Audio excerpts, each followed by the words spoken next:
Kalau Islam Arab ini kata Mbah Mun, kalau Islam Arab itu contohnya kayak pohon kurma, jadi kuat dan wajah tasbihnya itu di daunnya tidak jatuh. Tapi kalau Islam Indonesia kata Mbah Mun itu kayak padi, jadi ya agak doyong-doyong sedikit gitu. Jadi untuk menghadapi angin besar itu pilihannya dua, Anda kekar kayak kurma atau fleksibel kayak padi. Jadi ya doyong-doyong sidik gitu ya. Ada koruptor sowan, salam templeknya ya diterima gitu ya. Ada calon bupati cantik ya dijukung. Pokoknya agak-agak doyong gitu. Tapi baru kayak doyong itu nggak bisa roboh karena fleksibel. Jadi kazar in akhraja syat'ahu. Jadi ada dua tamsil. Karena memang menghadapi orang fasik, orang dolim ini kita sebagai ulama itu ya kebingungan. Ini mungkin Ki Afif bisa bakul masail ini. Karena pertanyaannya gini, saya berkali-kali digojlok sama bapak saya. Berteman orang fasik hukumnya gimana? Pasti dijawab haram. Tapi kalau pertanyaannya dibalik, membina orang fasik hukumnya gimana? Baik. Dan bisa membina kalau berteman.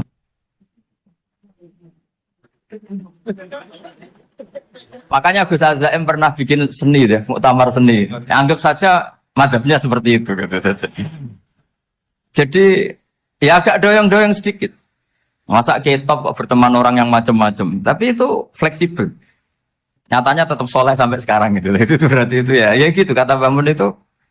Jadi untuk menahan angin yang besar pilihannya hanya dua. Anda kokoh kayak pohon kurma atau fleksibel kayak padi. Nah, Islam Indonesia kata Mbah Mun itu pari wae katanya, padi. Jadi ungkapan-ungkapan para masyayikh ini penting karena khazanah yang saya baca. Saya berkali-kali cerita ini dalam kitab Khilyatul Auliya. Itu Abu Nu'aim Al-Asfihani cerita tentang riwayat Sufyan bin Uyainah. Ini gurunya Imam Syafi'i. Itu setiap kali Nabi Isa dan Yahya, ini dua nabi yang sekurun, sama-sama masih muda. Nabi Yahya itu senengannya dolan ke orang-orang soleh, menyambangi orang-orang soleh. Tentu itu bagus. Tapi kalau Nabi Isa ini suka menyambangi orang-orang yang fasik, orang-orang yang nggak jelas. Ketika dua beliau ini ketemu, tentu yang perlu jawaban Nabi Isa karena kontroversi, berteman sama orang-orang yang nggak jelas. Kata beliau, innama ana tabibun udawil mardo.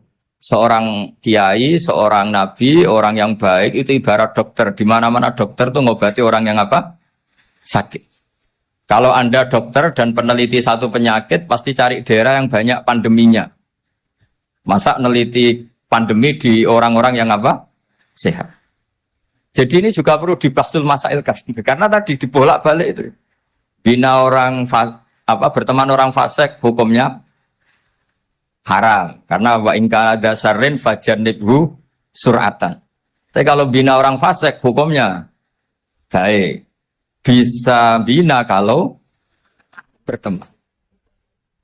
Jadi fikih itu ya karena dibolak-balik. Makanya sholat juga gitu. Sholat yang tumak ninah yang lama itu ya bagus. Masa jagongan mbek pangeran nggak asik. Jagongan sama teman aja asik, masa jagongan sama pangeran tidak apa? Asik. Saya kalau Ibnu Abbas sholat tuh cepat. Ketika ditanya, kenapa kalau Anda sholat cepat? Setan baru tata-tata mau goda, sudah selesai. Kata. Karena setan itu ya jaga jaim tuh, jaga image. Jadi kalau mau goda orang itu ya surinan dulu, macak-macak dulu. Ternyata mau ke situ sholatnya sudah selesai. Lah kebetulan mazhab saya itu yang kedua itu gitu. Jadi kalau Gus Azaim itu sholat lama sekali, itu ada mazhab tandingan, yaitu mazhab saya. Itu karena ini sepuh saya, meskipun top beliau tapi sepuh saya. Saya sudah 50, beliau baru 40. Ini berarti baru memulai kiai. Kalau pakai umur nubuah ini baru tapi memulai. Jadi mazhab itu penting. Jadi pembanding itu harus diutarakan. Sehingga dalam fikih manapun, itu sebuah madhab, itu harus diuji itu lewat pembanding. Dulu itu setiap debat fikih antar ulama, itu mesti nggak ada yang menang. Misalnya saya kiai kelihatan miskin itu ya baik, supaya santri-santri yang miskin itu punya teman gitu. Karena rata-rata santri itu miskin. Nah, dikancani kiai kan seneng gitu. Tapi problemnya kiai yang miskin itu ya nggak bisa nolong santri karena dia sendiri apa? Miskin. Gitu. Makanya dulu Imam Syafi'i itu pengagum orang miskin. Setelah ngaji Imam Malik tanya, ya Imam Malik, orang yang sealim jenengan itu siapa? Jawabnya Imam Malik lucu. Dulu Abu Hanifah, sekarang orangnya sudah meninggal ya. Ilmunya dititipkan atau diwaris oleh Muhammad bin Hasan Asy-Syaibani. Akhirnya Imam Syafi'i dibiayai Imam Malik ke Irak. Imam Syafi'i miskin, bisanya ke sana dibiayai Imam Malik. Itu seperti Abu Yasin Muhammad masyhur, ini murid beliau. Kalau ada santri boyong kan mesti apa? Disangoni. Disangoni. Ketika datang ke Irak, Muhammad bin Hasan Asy-Syaibani itu nata uang, nata emas itu di ruang tamu. Jadi ngitung uang itu di ruang tamu. Miliatan. Ini kaget, ini kiai kok kedonyan kata Imam Syafi'i itu. Tapi apa kata Muhammad bin Hasan Asy-Syaibani? Anda kagum ini, Anda kaget ini. Kalau kamu menyoal orang soleh kaya, ini tak kasihkan orang-orang fasik. Biar dipakai judi, dipakai selingkuh, dipakai maksiat. Jangan-jangan. Harta ini harus tetap di orang soleh. Kalau ke orang fasik, bahaya. Berarti kiai boleh kaya. Boleh. Semenjak itu ada gerakan kiai kudu sugih. Ya ada yang kesampaian, ada yang enggak gitu saja. Tapi karena kalau pakai logika fikih, harta itu fitnah. Oke, seakan-akan harta itu masalah. Tapi kalau ini dikuasai orang dolim, maka masalah besar. Jika orang-orang soleh ini harus juga menguasai harta. Nah, terus lama-lama dikiaskan kekuasaan. Kalau yang kuasain orang fasik, orang tidak sholat, ribet. Akhirnya kiai terus dukung, ya akhirnya ikut politik tadi. Nak menawa bupatinya kena diatur gitu. Diatur kon sholat, orang yang sesi proposal, maksudnya diatur keng sholat maksud. Ini cerita-cerita apa logika fikih. Makanya saya sering ngaji kitab-kitab itu, diantara yang saya suka adalah ada dialog besar yang terjadi di antara orang-orang pilihan, termasuk bahkan di antara para nabi dan Tuhan. Jadi unik. Allah sendiri kadang mengajari kecerdasan para nabi itu ya lewat dialog. Masyhur itu, Nabi Ibrahim itu punya ruang khusus untuk sholat dan tidak boleh siapapun masuk situ. Tahu-tahu ada yang sudah di situ. Beliau membuka, kaget. Siapa memberi izin ke kamu yang punya rumah ini? Saya yang punya rumah dan saya tidak memberi izin kamu. Yang memberi izin saya itu yang punya saya, kamu dan rumah ini. Yaitu Allah Ta'ala katanya. Wah berarti kamu malaikat dong? Iya saya malaikat Israel. Disuruh nyabut nyawa kamu.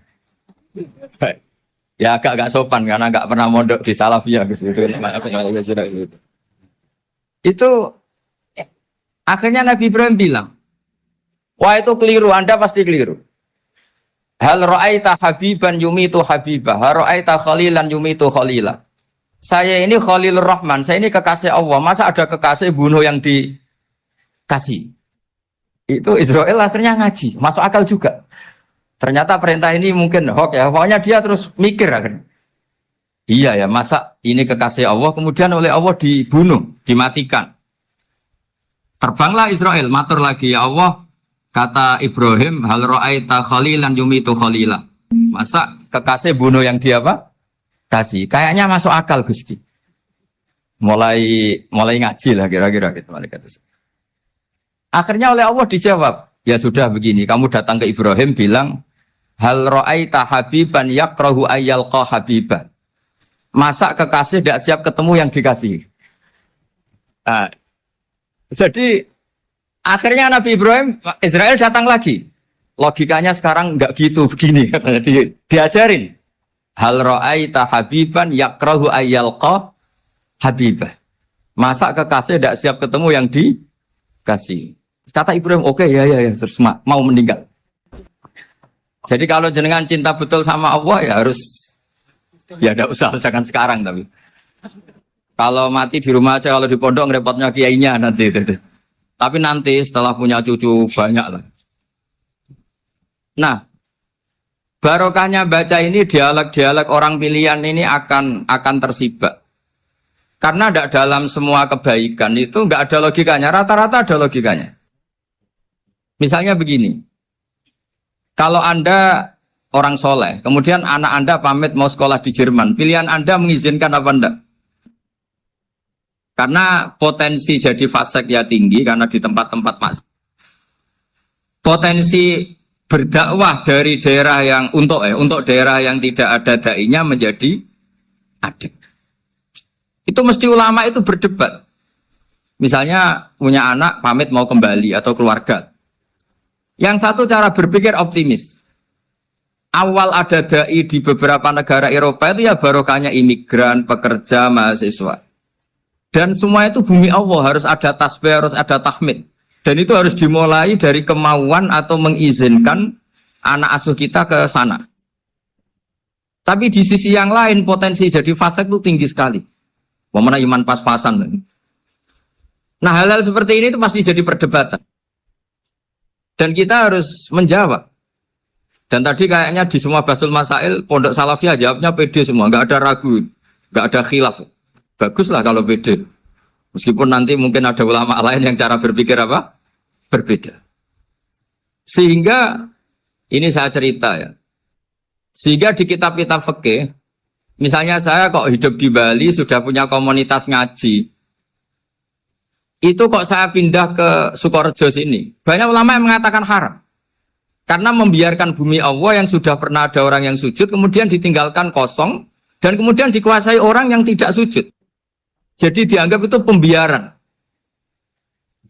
Jadi banyak di kitab Qalyubi, sarahnya Mahalli, jika ada seorang muslim yang hidup di negara orang kafir, dia nyaman, tidak dapat teror, itu nggak boleh lagi pindah ke negara Islam yang sehat.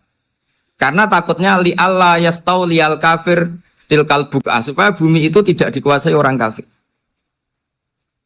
Jadi ini hal-hal yang para fuqaha itu harus berdebat. Karena ini masalah-masalah furu'iyah. Sehingga mulai dulu ya banyak ulama yang nyun sewu berpolitik. Mulai Wali Songo sampai sekarang alhamdulillah yang minat banyak. Mungkin bedanya ikhlas sama tidaknya. Tapi kalau saya pernah dikeluhin utusan dari ya komunitas. Islam Indonesia itu dulu itu ceritanya banyak yang dari Kamboja. Kalau dulu orang cerita itu orang Cempa. Itu setelah di Indonesia besar Wali Songo dan Brawijaya 5 itu sudah mulai oleng, itu singkat cerita mereka berpikir ingin bikin kerajaan apa? Islam di Demak Mintoro dengan raja pertama yaitu Raden Fatah, karena Raden Fatah ini putra Brawijaya. Padahal setelah jadi kerajaan ini era cucu sudah konflik, berebut kekuasaan. Akhirnya sampai jadi Jipang, jadi Jogja, jadi Solo dan seterusnya. Tapi kata Mbah Mun itu tetap barokah. Karena orang Islam terus terbiasa mimpin. Sekeliru-keliru sidik, sebagai orang Islam biasa mimpin. Sehingga zaman Mbah Hashim ya sudah mimpin Masumi, zaman Ki As'ad pengaruhnya besar. Sampai sekarang Kiai pengaruhnya besar. Nah barokahnya Kiai pengaruh besar ini sampai moral jadi ukuran. Misalnya sekarang ada calon bupati kok nggak sholat, itu pasti kalah. Jadi sholat itu jadi tolok ukur untuk calon apa?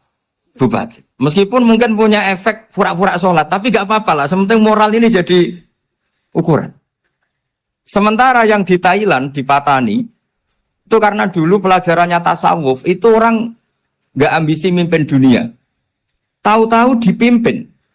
Dan akhirnya nyuwun sewu ya saake Islam-Islam yang dulu terlalu tasawuf karena nggak punya pengalaman memimpin, akhirnya lazimnya konsekuensinya hanya dipimpin. Tapi Islam Indonesia beda, karena kulino mimpin itu akhirnya dari orang Islam biasa menjadi Islam yang sholat sampai Islam yang bisa ngaji itu bisa mimpin negara. Tentu yang paling populer dimulai Gus Dur. Jadi ini sesuatu yang barokahnya istihad para kiai, sementing Islam kulino mimpin. Sehingga di Indonesia itu barokahnya itu, kebaikan itu jadi tolok ukur. Ada orang kok terkenal koruptor, atau terkenal nyuwun sewu selingkuh, atau terkenal apa, itu pasti tidak jadi. Karena moral itu menjadi tolok ukur. Dan itu adalah politik para kiai. Jadi ini saya cerita, dan itu negara juga akhirnya untung, karena Seleksi agama sama negara itu sama-sama kiai ya bilang negara harus dipimpin orang soleh, negara juga bilang seperti itu. Nah, ketokohan-ketokohan para beliau-beliau ini yang maulah bekerja sama dengan Umarok. Kita tahu dulu Pak Harto ya rawuh ke sini ketika Muktamar 84, rawuh ke Ki As'ad, ketika mau kembali ke Khittah juga dirembuk oleh ulama dan Umarok. Dan akhirnya ini menjadi negara yang alhamdulillah semoga selalu menuju baldatun thayyibatu wa rabbun ghafur.